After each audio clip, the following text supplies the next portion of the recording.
Assalam viewers, welcome back to our YouTube channel. Here I come with another video. In this tutorial I will tell you how to recover deleted files and pictures from Android phone and iOS devices.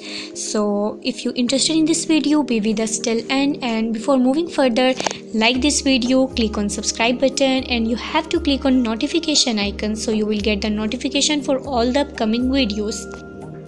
So without wasting any more time, let's start our video. So please don't skip this video.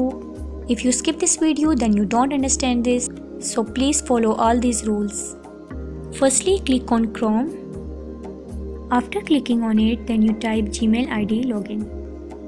Then you click on sign in Google account, as you see in the top. So then you see your Google account interface. Then you click on it and you can see that many mails are open.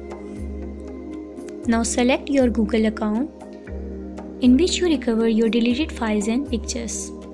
So I'm selecting this Google account. Now click on this menu. As you can see that, scroll down and click on photos.